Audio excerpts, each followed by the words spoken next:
Number 9. Heather Garcia.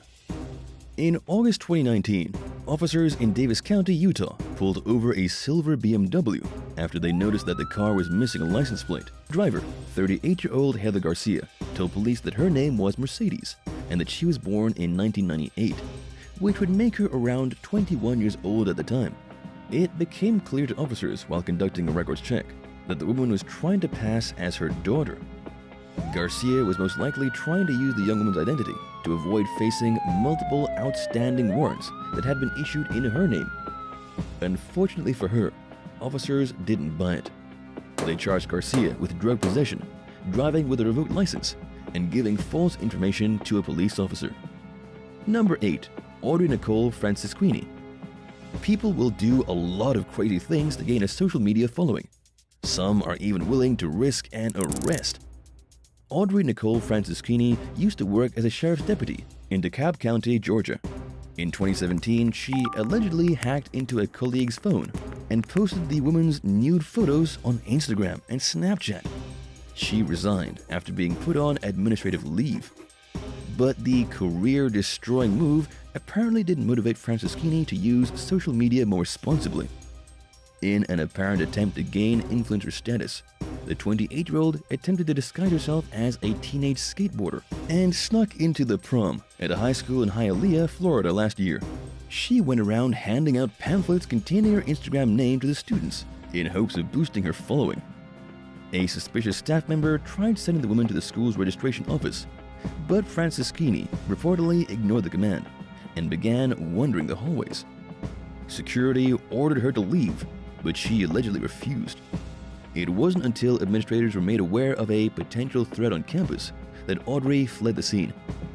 Police tracked her down through her social media accounts and charged her with burglary, trespassing, and resisting arrest. Number 7. Casey Garcia. Sometimes people campaign for respectable causes but completely miss the mark with their delivery. Take, for example, 30-year-old Casey Garcia, who disguised herself as her 13-year-old daughter and spent the day at the girls' middle school in El Paso County, Texas, to prove that they need to improve the security. In a YouTube video she posted after the so-called social experiment, the concerned mother claimed that the school's employees seemed unconcerned with verifying her identity.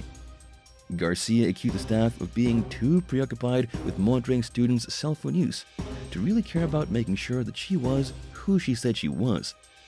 Given her petite 4'11" frame, it's almost understandable that Garcia was mistaken for a child. But she went unnoticed for nearly the entire school day, even when she was the only student in the classroom. It wasn't until the final period that a teacher noticed an imposter seated at one of the desks. Garcia apologized to the school district and its staff in her YouTube video. She said she thinks they're wonderful people and that she's sorry it had to be them. Regardless of the point she was trying to convey, it came at the cost of getting in trouble with the police, who charged Garcia with criminal trespassing and tampering with government records. Number 6. Laura Oglesby. A lot of parents live vicariously through their children. Some take it a step further and try to actually become their child. Laura Oglesby was in her 40s when she decided to steal her daughter's identity and live like she was in her 20s. The ruse began in 2016 when she fraudulently obtained a social security card and driver's license with the 22-year-old's name. She enrolled in classes at a college in Missouri, which she paid for using financial aid and student loans that she applied for as her daughter, embezzling $25,000 in the process. Oglesby managed to pull off the scam for 2 years while working at a library and dating much younger men who were totally unaware of her true age. Local authorities finally caught on in 2018 after receiving a tip from police in Arkansas about the identity theft. They pulled Oglesby over and presented her with proof that she was lying about who she was. She said that she had lied because she was fleeing a domestic violence situation, but the claim was never verified. Mountain View Police Detective Stetson Schween told local station KY3 that Oglesby had completely adopted a younger lifestyle, including clothing, makeup, and personality. She pleaded guilty to 1 count of intentionally furnishing false information to the Social Security Administration and was ordered to pay restitution to the university that she scammed and to her daughter, whose credit was ruined by Ogleby's selfish actions. Number 5. Glenn A. French. In 2019, a retired rabbi from the small town of Jamestown in western New York ran for the state senate. Uriel Isakovich told the Olean Times-Herald that he was 68 years old and that he served in the U.S. military in Vietnam from 1969 to 1972, between the ages of 18 and 21. He also claimed to be an Israeli army veteran. But some very concerning inconsistencies began to surface when Libertarian Party officials asked Isakovich to furnish his military discharge papers, along with proof of his 2 college degrees from universities in Florida. He claimed that his service in the Israeli army was classified and refused to provide proof of his U.S. military service, arguing that the documents contained highly personal information, like his social security number. Isakovich also said that Florida's privacy laws prevented the Libertarian Party from being able to verify his education. If it seems a little fishy, that's because it is. Party officials decided not to endorse the candidate due to concerns about his authenticity. Soon after that, the Chautauqua County Sheriff's Office charged a man, whose real name is Glenn A. French, for falsely impersonating a veteran. He was accused of using the Isakovich alias on a forged discharge form, which he allegedly used to fraudulently obtain benefits from a veteran-focused nonprofit. Deputies also stated that French was 63 years old, which means he would have been too young to fight in Vietnam. The wannabe politician insisted that he had just turned 69 years old. He admitted that he may have embellished some of the details about his military career, but claimed that he did actually serve. French also said that his military and educational background were nobody's business but his own. But that's simply not true when someone wants to pursue a career in politics, according to the Chautauqua County Libertarian Party chairman, Andrew Martin Colsty, who told the Olean Times-Herald that it's normal to thoroughly vet candidates before agreeing to endorse them. Needless to say, French's political ambitions didn't work out. Number 4. Rudy Reed. Police in Victorville, California recently noticed a man responding to traffic incidents in a white Crown Victoria that looked a lot like an unmarked patrol car and blocking the road in the same way an officer does while investigating a crash.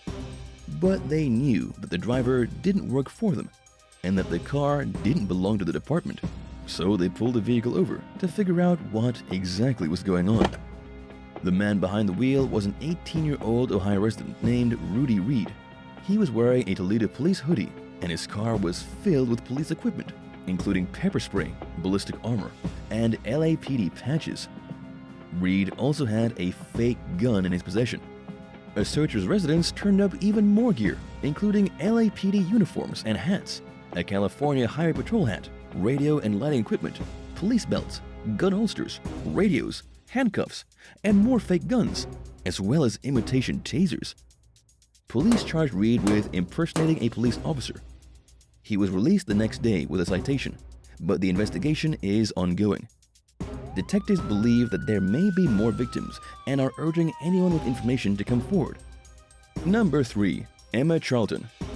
Some people commit fraud as a lifestyle and just can't seem to pull themselves away from it, no matter how much trouble it gets them in. British serial fraudster Emma Charlton has made news headlines numerous times for swindling unsuspecting men and taking advantage of friends and relatives. It seems like every time she's released from prison, it's not long before she slips back into her old ways. By 2014, she had conned at least 7 men to the tune of thousands of dollars. Emma was just 4 months out of a 3-year prison term for her previous scam and was still on probation when she pulled one of her more elaborate schemes, convincing a man named Chris Lashford that she was a hairstylist and the daughter of a prestigious judge. Going by the name Amelia Chadwick, she also claimed that her brother was a lawyer. The clever con artist hired Lashford as her personal bodyguard, promising a 6-figure salary and a company car. She said that her life was in danger and tasked him with protecting her. But instead of paying Lashford, Emma took from him. She managed to make off with at least $10,000 and used the victim's credit card to buy an iPad and pay for hotel rooms, meals, and other expenses. Latchford ran out of money after just a few days. He became suspicious when Emma failed to repay him, claiming that her father had frozen her accounts. When she left the room, he went into her wallet and found cards in her real name. All it took to realize that he'd been scammed was a Google search, which turned up articles about Emma's past crimes. She wound up back behind bars for 18 months, meaning that it was only a matter of time before she scammed her next victim. Number 2. Trina Johnson Finn. The concept of a celebrity impersonator was unheard of to most people in Suriname in 2010, when concert attendees filled the stadium in Paramaribo thinking that they were about to see the singer Toni Braxton perform. But the concert was actually a tribute performance by Trina Johnson Finn, a singer from Las Vegas who boasts an impressive resume. In the past, she had spent 5 years touring with MC Hammer, sang backup for Barbra Streisand, and performed with various bands and in musicals. None of this mattered to the disappointed fans in Paramaribo, who made it clear by the second song that they were angry. And it wasn't just the disapproving facial expressions that conveyed the message. The crowd was so irate they began throwing bottles at the stage. In addition to being unfamiliar with tribute performances, fans were fooled by the concert's promoter, who had advertised the concert as a genuine Toni Braxton show.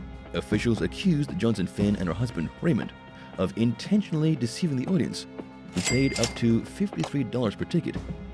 They were questioned by police the day after the show, and were detained at the airport when they went to catch their flight home. The couple were thrown in jail and charged with fraud. Raymond was released several weeks later. By then, he'd lost his job and had to sell their assets to pay legal fees. Trina remained locked up for 4.5 months while her case played out in court. Her lawyers proved that she had entered a contract for the performance specifically as a tribute act, and that the promoter was to blame for the confusion. He turned himself in and admitted to fraud. It took some time for Trina and Raymond to heal emotionally and financially, but they got back on their feet. A year after the ordeal, the singer told the Las Vegas Sun that she had reached a point where she was able to look back and laugh. Number 1. Anna Delvey. Nobody knew who the woman who called herself Anna Delvey was when she first appeared on the New York City social scene around 2013. But the people who served her at upscale hotels, bars, and restaurants she frequented got to know her very quickly. As they say, money talks, and Delvey was extremely generous, handing out $100 tips to employees for delivering her packages and engaging in small talk. She also wore designer clothing and made other obvious displays of wealth.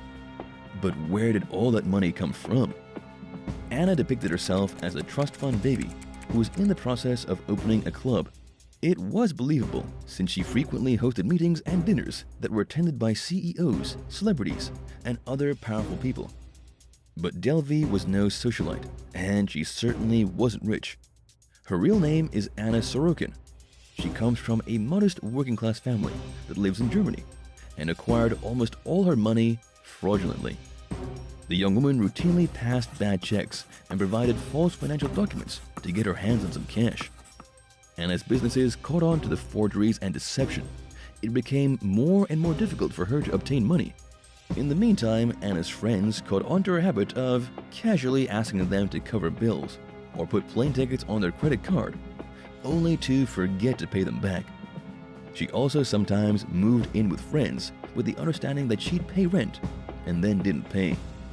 People became even more suspicious when businesses contacted them looking for her because she hadn't paid her bill after a hotel stay or an expensive meal.